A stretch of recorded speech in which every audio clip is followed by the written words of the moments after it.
வணக்கம். மாலை முரசு செய்திகளை விரிவாக பார்ப்பதற்கு முன் தலைப்புச் செய்திகள். முதலீடு செய்வதற்கு உகந்த மாநிலமாக தமிழகம் விளங்குகிறது. முதலமைச்சர் எடப்பாடி பழனிசாமி பெருமிதம்.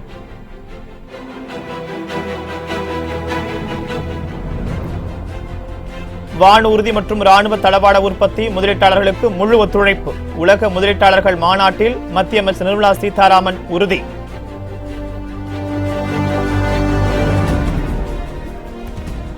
ஆட்டோமொபைல், உணவுப் பொருட்கள் உற்பத்தி என பல தொழில்களில் தமிழகம் முன்னோடியாக திகழ்கிறது. தொழில்துறை அமைச்சர் MC சம்பத் பேச்சு.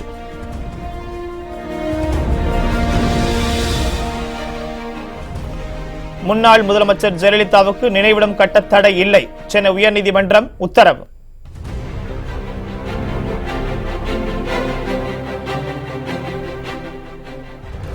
நியூசிலாந்து அணிக்கு எதிரான முதல் ஒருநாள் கிரிக்கெட் போட்டி 49 ஓவர்களாக குறைக்கப்பட்டதால் இந்திய அணிக்கு 156 ரன்கள் வெற்றி இலக்கு.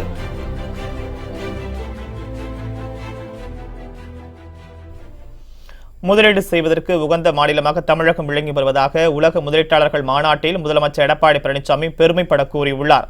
2015ஆம் ஆண்டில் சென்னையில் உலக முதலீட்டாளர்கள் மாநாடு நடத்தப்பட்டது. இதில் 2,42,000 கோடி ரூபாய் அளவுக்கு முதலீடுகள் ஈர்க்கப்பட்டதாக தெரிவிக்கப்பட்டது. இந்த நிலையில் 2வது உலக முதலீட்டாளர்கள் மாநாடு சென்னை நந்தம்பாக்கத்தில் உள்ள வர்த்தக மையத்தில் இன்று தொடங்கியது. முதலமைச்சர் எடப்பாடி பழனிசாமி தலைமையில் நடைபெறும் இந்த மாநாட்டிற்கு துணை முதலமைச்சர் பன்னீர்செல்வம் முன்னிலை வகித்தார். மத்திய பாதுகாப்புத்துறை அமைச்சர் நிர்மலா சீதாராமன் கலந்து கொண்டு தமிழ்நாடு வானூர்தி மற்றும் பாதுகாப்பு தொழில் கொள்கையை வெளியிட்டு பேசுகிறார். பல்வேறு தலைப்புகளில் கருத்தரங்கள் நடைபெறும் இந்த மாநாட்டின் நிறைவு நிகழ்ச்சியில் குடியரசு துணைத் தலைவர் வெங்கையா நாயுடு பங்கேற்க உள்ளார். தமிழகத்தில் தொழில் தொடங்க விரும்பும் நிறுவனங்களுடன் சுமார் 2,50,000 கோடி ரூபாய் அளவுக்கு முதலீடுகளை ஈர்க்கும் வகையில் புரிந்துணர்வு ஒப்பந்தங்கள் கையெழுத்தாகும் என எதிர்பார்க்கப்படுகிறது.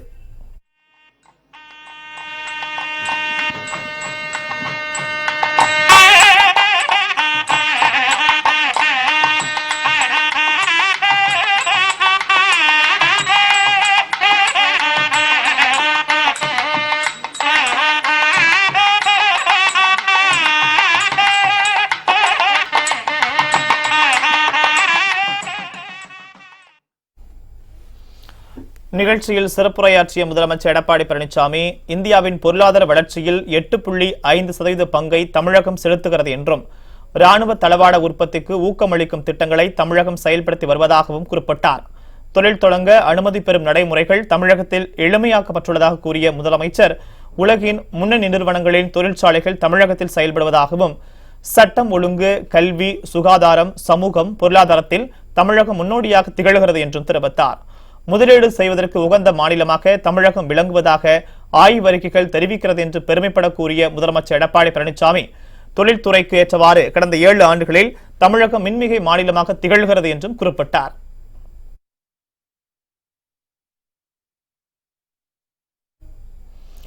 ஆட்டோமொபைல், உணவுப் பொருட்கள் உற்பத்தி என பல தொழில்களில் தமிழகம் முன்னோடியாக திகழ்கிறது என தொழில்துறை அமைச்சர் MC சம்பத் பெருமைப்பட கூறியுள்ளார்.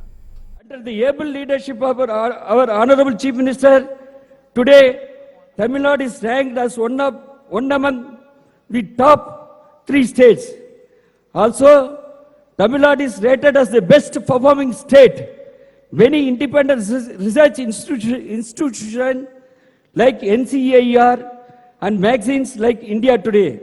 At present, Tamil Nadu has established a leadership position in the manufacturing of automobile and auto components, electronic hardware, engineering, textile, leather, food processing, etc. Apart from the software development, Chennai produces bicycle to battle tanks and ships. உலக முதலீட்டாளர்கள் மாநாட்டில் கலந்து கொள்வதற்காக வருகை தந்த புதுச்சேரி முதலமைச்சர் நாராயணசாமி சென்னை விமான நிலையத்தில் செய்தியாளர்களை சந்தித்து பேசினார். அப்போது பேசியவர், வாக்குச்சீட்டு முறை கொண்டு வந்தால்தான் வெளிப்படைத்தன்மை இருக்கும் என தெரிவித்தார். இந்தியாவில் உள்ள அரசியல் கட்சிகள், பெரும்பாலான அரசியல் கட்சிகள் எங்களுக்கு வாக்குச்சீட்டு முறை ஒன்று தான் கேட்டிருக்கிறாங்க. எலக்ட்ரானிக் ஓட்டிங் மிஷினை பொறுத்த வரைக்கும் மாறுபட்ட கருத்துக்கள் இருக்கின்றன. அதற்கான சர்ச்சை நடந்து கொண்டு இருக்கிறது. அனைத்து அரசியல் கட்சிகளும், பாரதிய ஜனதா கட்சி உள்பட கேட்குறாங்க, எங்களுக்கு ஓட்டு முறை தான், ஓட்டெடுப்பு சீட்டு மூலமாக தான் ஓணுன்னு கேட்குறாங்க. வளர்ந்த நாடுகளாக இருக்க அமெரிக்காவில் வாக்குச்சீட்டு தான், ஜப்பானில் வாக்குச்சீட்டு தான், ஜெர்மனியில் வாக்குச்சீட்டு தான், பிரான்ஸில் வாக்குச்சீட்டு தான், இங்கிலாந்தில் வாக்குச்சீட்டு தான். அதனால் வளர்ந்த நாடுகளே, விஞ்ஞான ரீதியாக வளர்ந்த நாடுகளே வாக்குச்சீட்டு முறை வேண்டும் என்று சொல்வது. இரண்டாவது, பெரும்பான்மையான அரசியல் கட்சிகளை மத்திய தேர்தல் துறை அழைத்து பேசும்போது அவர்களும் வாக்குச்சீட்டு முறை தான் வேணும்னு சொல்கிறது. அதற்காக வாக்குச்சீட்டு முறை கொண்டு வரதுனால ஒரு வெளிப்படையான தேர்தலை நடத்துவதற்கு தேர்தல் துறை அவர் தன்னை பயன்படுத்திக் கொள்ள, அந்த சூழ்நிலையை பயன்படுத்திக் கொள்ள வேண்டும். அதாவது பாரதிய ஜனதா கட்சிக்கு கடந்த 4.5 வருஷமாக காங்கிரஸை குறை சொல்கிறத தவிர வேற ஒரு வேலையும் கிடையாது. பிரதமர் வெளிநாடு போனாலும் காங்கிரஸை திட்டுவார், இந்தியாவில் எந்த விழாவுக்கு போனாலும் காங்கிரஸை குறை சொல்கிறது தான் அவருக்கு வேலை. காங்கிரஸை குறை சொல்கிறத தவிர பாரதிய ஜனதா கட்சி எந்த அரசியலும் பண்ணல. நாட்டில் வளர்ச்சிக்காக அவங்க கவனம் செலுத்தலை. உங்களுக்கு தெரியும், அவங்க கொண்டு வந்த எல்லா திட்டமும் தோல்வி, 4.5 ஆண்டுகளாக தோல்வி. கொடநாடு விவகாரம் தொடர்பாக திமுக அறிவித்துள்ள முற்றுகை போராட்டத்திற்கு காங்கிரஸ் ஆதரவளிக்கும் என தமிழ்நாடு காங்கிரஸ் கமிட்டி தலைவர் திருநாவுக்கரசர் தெரிவித்துள்ளார். சென்னை விமான நிலையத்தில் செய்தியாளர்களை சந்தித்து பேசிய அவர், அரசு ஊழியர்கள் மற்றும் ஆசிரியர்கள் போராட்டத்தில் சமரச பேச்சு நடத்தி தீர்வு காண வேண்டும் எனவும் கேட்டுக் கொண்டார். கொடைநாட்டில் நடைபெற்ற கொலை சம்பந்தமாக திராவிட முன்னேற்ற கழகத்தின் சார்பில், சென்னை மாவட்டங்களின் சார்பில் நினைக்கிறேன், ஆளுநர் மாளிகைக்கு முன்னாலே கண்டன ஆர்ப்பாட்டம் அறிவிக்கப்பட்டிருக்கிறது. அதற்கு காங்கிரஸ் கட்சியினுடைய ஆதரவு உண்டு. அரசு ஊழியர்கள் ஆசிரியர்கள் போராட்டம் நடைபெறுகிறது. அதில் போராட்டத்தில் ஈடுபட்டால் சம்பளம் தர மாட்டோம் என்பதும், போராட்டத்தில் ஈடுபடுபவர்களை ஒடுக்க அரசு முயற்சிப்பதும் தவறு. இது ஜனநாயக விரோதமான செயல். எனவே போராட்டத்தில் ஈடுபடக்கூடிய அரசு ஊழியர்கள் சங்கங்கள், ஆசிரியர்கள் சங்கங்களுடைய பிரதிநிதிகளை அழைத்து சம்பந்தப்பட்ட முதலமைச்சரோ சம்பந்தப்பட்ட அமைச்சர்களோ அதிகாரிகளை வைத்துக்கொண்டு பேச்சுவார்த்தை நடத்தி அவர்களுடைய குறைகளை போக்குகிற விதத்தில் கோரிக்கைகளை நிறைவேற்ற தமிழக அரசு உரிய நடவடிக்கைகள் எடுக்க வேண்டும். ஆரம்ப பள்ளிகள் எல்லாம் ஆசிரியர் போராட்டத்தாலே மூடி கிடக்கின்றன. பல அரசு அலுவலகங்கள் செயல்படாமல் உள்ளன. அதற்கு மாற்று ஏற்பாடுகளை செய்து கொண்டு புதுசாக வாத்தியார் போட்டு ஸ்கூல் நடத்த முடியாது, மாணவர்களுக்கு பாடம் நடத்த முடியாது.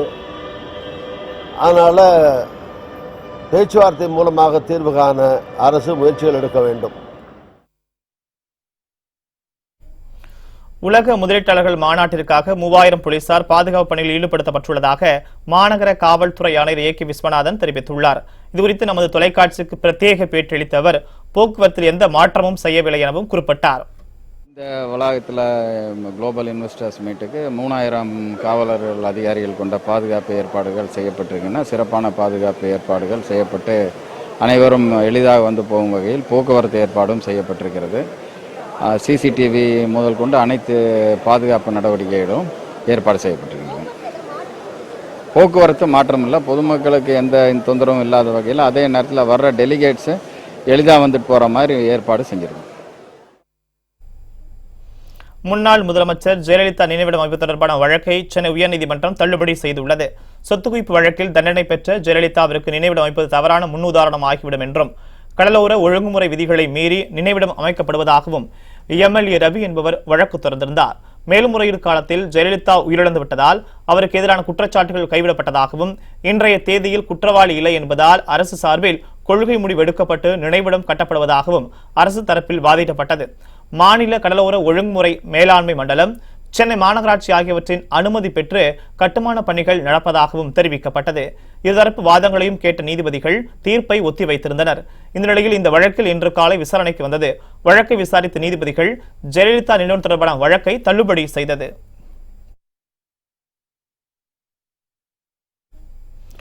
ஜெயலலிதா நினைவு தொடர்பான வழக்கு குறித்து உயர்நீதிமன்ற உத்தரவு குறித்து வைகை செல்வன் தொலைபேசி வாயிலாக தரும் கருத்தை தெரிவித்துள்ளார். மெரினாவில் புரட்சித் தலைவி அம்மா அவர்களுக்காக நினைவிடம் அமைப்பதில் தடையில்லை என்று உயர்நீதிமன்றம் தற்போது ஒரு தீர்ப்பு வழங்கியிருக்கிறார். இது வரவேற்கத்தகுந்த ஒன்று, மகிழ்ச்சியான ஒன்று. ஏனென்றால் தமிழ்நாட்டினுடைய அசைக்க முடியாத முதலமைச்சராக 1 அல்ல 2 அல்ல 3 அல்ல 4 அல்ல 5 அல்ல 6 முறை தமிழ்நாட்டின் மாற்றி விரும்பி முதலமைச்சராக விளங்கி 30 ஆண்டு காலத்திற்கு மேலாக இந்த இயக்கத்தினுடைய பொதுச் செயலாளராக திகழ்ந்து சாதாரணவர்கள், சாமானியர்களை நாடாளுமன்ற உறுப்பினராக, சட்டமன்ற உறுப்பினர்களாக, அமைச்சர்களாக என்று பல்வேறு உயர் பொறுப்புகளுக்கு மாற்றிக்காட்டி ஈடுகளித்த பதவி மக்களுக்கான பணிகளை தொடர்ந்து செய்திருக்கிற புரட்சித் தலைவி அம்மாவுடைய நினைவிடத்தை அமைத்து அவற்றில் மிகப்பெரிய புகழாரம் சூட்டுகிற இந்த நிகழ்ச்சியை நாங்கள் வரவேற்கிறோம். ஆகவே இந்த தினம் இந்த மகிழ்ச்சிகரமான செய்தி எங்களுக்கு உள்ளபடியே ஒரு ஆனந்தத்தையும் மகிழ்ச்சியும் வழங்குகிறோம். பாஜகவுடன் கூட்டணியா? மத்திய அமைச்சர் அத்வாலே கருத்துக்கு அமைச்சர் ஜெயக்குமார் பதிலளித்துள்ளார். சென்னையில் நேதாஜி சுபாஷ் சந்திர போஸின் 123வது பிறந்தநாளை முன்னிட்டு தமிழக அரசு சார்பில் அமைச்சர்கள் மரியாதை செலுத்தினர். பின்னர் செய்தியாளர்களிடம் பேசிய அமைச்சர் ஜெயக்குமார், நன்மை செய்பவர்களுடன் தான் அதிமுக கூட்டணி வைக்கும் என குறிப்பிட்டார். தலைமைதான் அதை தெளிவுபடுத்த வேண்டும். எனவே இது குறித்து நான் எதுவும் கருத்து சொல்ல முடியாது. எங்களை பொறுத்தவரை நேற்றும் சரி இன்றும் சரி ஒரே தெளிவான நிலை. தேர்தல் வரும்போது உறுதியாக யாரோடு யார் கூட்டணி என்பதெல்லாம் குறித்து ஒருமித்த கருத்தின் அடிப்படையில் பொதுக்குழு செயற்குழுலாம் இருக்கின்றது. எனவே அப்போது உரிய முடிவுகள் எடுக்கப்பட்டு அந்த முடிவுகள் நம்முடைய மாண்புமிகு முதலமைச்சர்கள் சொன்னது போல நம்முடைய மாநிலத்திற்கு, நம்முடைய தமிழ்நாட்டு மக்களுக்கு நல்லது செய்கின்றவர்கள், மாநிலத்துடைய வளர்ச்சிக்கு உதவுபவர்கள், மாநிலத்துடைய ஏற்றத்திற்கு உதவுபவர்கள், மாநில நலனை பேணி காப்பவர்கள், இந்த அம்சங்களை தாங்கி யார் இருக்கின்றார்களோ அவர்களோடு தான் எங்களுடைய கூட்டணி என்பதை நம்முடைய மாண்புமிகு முதல்வர்கள் தெளிவுபடுத்தியுள்ளார்கள்.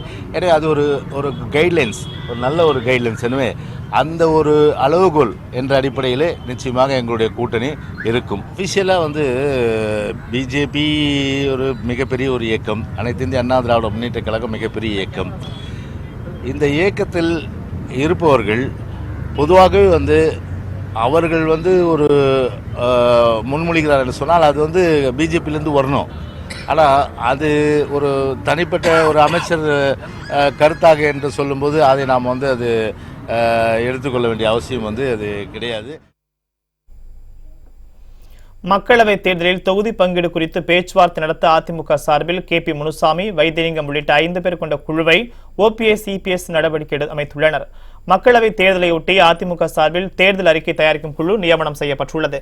இதுகுறித்து அதிமுக வெளியிட்டுள்ள அறிக்கையில், முன்னாள் அமைச்சர்கள் C. பொன்னையன், நத்தம் விஸ்வநாதன் குழுவில் இடம்பெற்றுள்ளனர் என்றும், இதேபோல் அமைச்சர்கள் ஜெயக்குமார், CV சண்முகம், அமைப்புச் செயலாளர் செம்மலையும் குழுவில் உள்ளதாகவும் தெரிவிக்கப்பட்டுள்ளது.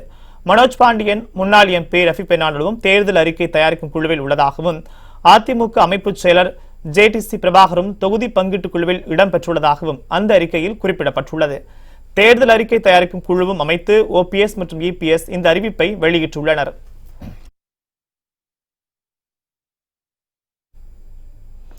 நேதாஜி சுபாஷ் சந்திர போஸ் வாழ்க்கை வரலாற்றை விளக்கும் அருங்காட்சியகத்தை பிரதமர் மோடி இன்று திறந்து வைத்தார்.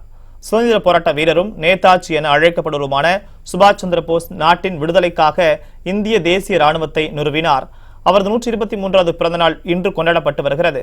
இதையொட்டி அவரது குழந்தை பருவம் துவங்கி பல்வேறு வாழ்க்கை வரலாற்றை விளக்கும் அருங்காட்சியகம் டெல்லி செங்கோட்டையில் கட்டப்பட்டுள்ளது. இந்திய தொல்லியல் துறையின் கட்டுப்பாட்டில் இயங்கும் இந்த அருங்காட்சியகத்தை பிரதமர் மோடி இன்று திறந்து வைத்தார். ஆசாத் கி திவானே என பெயரிடப்பட்டுள்ள இந்த அருங்காட்சியகத்தில் சுதந்திர போராட்ட காலத்தை விளக்கும் ஓவியங்கள், அரிய வகை புகைப்படங்கள் வைக்கப்பட்டுள்ளன. அந்த அரிய வகை புகைப்படங்களை பிரதமர் மோடி பார்வையிட்டார். குடியரசு தின விழா நெருங்கும் நிலையில் டெல்லி மற்றும் கர்நாடக மாநிலங்களில் தாக்குதல் நடத்துவதற்கு பயங்கரவாதிகள் ஊடுருவியிருப்பதாக மத்திய உளவுத்துறை எச்சரிக்கை விடுத்துள்ளது. டெல்லியில் வரும் 26ஆம் தேதியன்று குடியரசு தின விழாவும் அணிவகுப்பும் பிரம்மாண்டமாக நடைபெற உள்ளன. இதற்கான ஒத்திகைகள் தற்போது நாடு முழுவதும் நடைபெற்று வருகின்றன. குடியரசு தினத்தன்று ரயில் நிலையங்கள், விமான நிலையம், கோவில் போன்ற மக்கள் அதிகம் கூடும் இடங்களில் தாக்குதல் நடத்த பயங்கரவாதிகள் திட்டமிட்டிருப்பதாக உளவுத்துறை எச்சரித்துள்ளது. டெல்லி மற்றும் அதன் சுற்றுவட்டார பகுதிகளில் லக்ஷர் இ தொய்பா மற்றும் ஹிஸ்புல் முஜாஹிதீன் பயங்கரவாத அமைப்புகளைச் சேர்ந்த 6 பேர் ஊடுருவியிருப்பதாகவும் அவர்களிடம் ஏராளமான வெடிப்பொருட்கள் இருப்பதாகவும் மத்திய உளவுத்துறை எச்சரிக்கை விடுத்துள்ளது. தமிழகத்தில் வானூர்தி மற்றும் ராணுவ தளவாட உற்பத்தியில் யார் முதலீடு செய்ய முன்வந்தாலும் அவர்களுக்கு மத்திய அரசு முழு ஒத்துழைப்பு வழங்கும் என மத்திய அமைச்சர் நிர்மலா சீதாராமன் உறுதியளித்துள்ளார். உலக முதலீட்டாளர்கள் மாநாட்டில் உரையாற்றிய அவர், ராணுவ தளவாடங்களை பெறுவதில் இந்தியா மிகப்பெரிய நுகர்வோர்களாக உள்ளதெனவும் குறிப்பிட்டார். 2 days ago, I'm sure all of you have observed it. the IMF came up with the forecast that India's growth will be the highest globally, being sustained for the last 5 years in that fashion, where Tamil Nadu has shown excessive interest, and rightly at that, good interest. But while talking about Make in India, while talking about manufacturing in India, while talking about export of manufactured goods in India, one of the things on which he was looking at, saying, why should we be spending so much? Because India is one of the biggest consumer of defense and defense equipments. For him, it was a big question of how defense manufacturing not only will save us from sending that money out to buy things, but also build capacities to be able to produce things which our defense forces need. Uttar Pradesh மாநில காங்கிரஸ் கட்சியின் பொதுச் செயலராக பிரியங்கா காந்தி நியமனம் செய்யப்பட்டுள்ளார். சோனியா காந்தியின் மகளும் காங்கிரஸ் தலைவர் ராகுல் காந்தியின் சகோதரியுமான பிரியங்கா காந்திக்கு காங்கிரஸ் கட்சியில் பதவி வழங்கப்பட்டுள்ளது. இதன்படி உத்தரப்பிரதேச கிழக்கு பிராந்திய காங்கிரஸ் கட்சியின் பொதுச் செயலராக பிரியங்கா செயல்படுவார் என ராகுல் காந்தி தெரிவித்துள்ளார். இதுகுறித்து அகில இந்திய காங்கிரஸ் பொதுச் செயலர் அசோக் கெலாட் வெளியிட்டுள்ள அறிக்கையில் தெரிவித்துள்ளார். காங்கிரஸ் கட்சியில் பொறுப்பு வழங்கப்பட்டுள்ளதன் மூலம் பிரியங்கா காந்தி நேரடி அரசியலில் நுழைந்துள்ளார் என்றும், நாடாளுமன்ற தேர்தல் நெருங்கும் நிலையில் பிரியங்காவுக்கு காங்கிரஸில் பதவி வழங்கப்பட்டுள்ளது குறிப்பிடத்தக்கது. ஜாக்டோஜி அமைப்பின் வேலைநிறுத்த போராட்டத்தை முடிவுக்கு கொண்டுவர முதலமைச்சர் நடவடிக்கை எடுக்க வேண்டுமென ஒருங்கிணைப்பாளர் ரங்கராஜன் வலியுறுத்தியுள்ளார். பழைய ஓய்வூதிய திட்டத்தை மீண்டும் அமல்படுத்த வேண்டும் என்றும், ஊதிய முரண்பாடுகளை களைய வேண்டும் என்பது உள்ளிட்ட 9 அம்ச கோரிக்கைகளை வலியுறுத்தி ஜாக்டோஜி அமைப்பினர் நேற்று முதல் காலவரையற்ற வேலைநிறுத்த போராட்டத்தில் ஈடுபட்டு வருகின்றனர். 2வது நாளான இன்று சென்னை மாநகராட்சி அருகே உள்ள பெரியமேடு சாலையில் மறியல் போராட்டம் நடைபெற்றது. இந்த போராட்டத்தில் ஒருங்கிணைப்பாளர் ரங்கராஜன் உட்பட ஏராளமான அரசு ஊழியர்கள் மற்றும் ஆசிரியர்கள் கலந்து கொண்டனர். அப்போது செய்தியாளர்களை சந்தித்து பேசிய ரங்கராஜன், இந்த வேலைநிறுத்த போராட்டத்தை முடிவுக்கு கொண்டுவர முதலமைச்சர் நடவடிக்கை எடுக்க வேண்டும் என கேட்டுக்கொண்டார். அரசு ஊழியர்கள், அரசு பணியாளர்கள் இன்றைய தினம் மறியல் போராட்டத்தில் ஈடுபட்டு எங்களுடைய கோரிக்கைகளை நிறைவேற்றும் வகையில், நாங்கள் தமிழக அரசை நிர்பந்திக்கக்கூடிய வகையில் இந்த மறியல் போராட்டத்தை நடத்தி கொண்டிருக்கிறோம். மறியல் போராட்டமானது காலவரையற்ற வேலை நிறுத்தத்துடன் கூடிய மறியல் போராட்டமாகும். எங்களுடைய வாழ்வாதார பிரச்சனையான பங்களிப்பு ஓய்வூதிய திட்டத்தை ரத்து செய்து பழைய ஓய்வூதிய முறை தொடர வேண்டும். இதற்காக குழு போடப்பட்டு அந்த குழுவினுடைய அறிக்கையும் வெறும் காகித அறிக்கையாக இருந்து கொண்டிருக்கிறது. ஆகவே தமிழகத்தினுடைய முதல்வர் எடப்பாடி பழனிசாமி அவர்கள் இந்த கோரிக்கையை தனி கவனம் கொண்டு எங்களுடைய வாழ்வாதார பிரச்சனையான பங்களிப்பு ஓய்வூதிய திட்டத்தை ரத்து செய்து பழைய ஓய்வூதிய முறை தொடர்வதற்குரிய வாய்ப்பினை உருவாக்கிட வேண்டும். புதுச்சேரியில் நடைபெற்ற இந்திய குடியரசுக் கட்சியின் மக்களவை தேர்தல் தொடர்பான ஆலோசனைக் கூட்டத்தில் அக்கட்சியின் தலைவரும் மத்திய அமைச்சருமான ராம்தாஸ் அத்வாலே தூங்கி விழுந்தார். இந்திய குடியரசுக் கட்சியின் நாடாளுமன்ற தேர்தலையொட்டி ஆலோசனைக் கூட்டம் கட்சியின் தலைவரும் மத்திய அமைச்சருமான ராம்தாஸ் அத்வாலே தலைமையில் புதுச்சேரியில் உள்ள கம்பன் கலையரங்கில் நடைபெற்றது. கூட்டத்தில் நிர்வாகிகள் பேசும்போது தன்னை மறந்து அமைச்சர் அத்வாலே மேடையில் தூங்கி விழுந்து கொண்டிருந்தார்.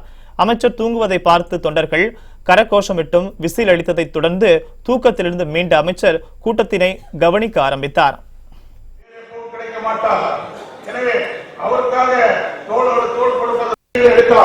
அந்த அளவிற்கு நீங்கள் அவர் அன்றாடம் செய்து வருகின்ற பணியை, அரசியல் பணியை, சமூக பணியை கொண்டு நடந்தது.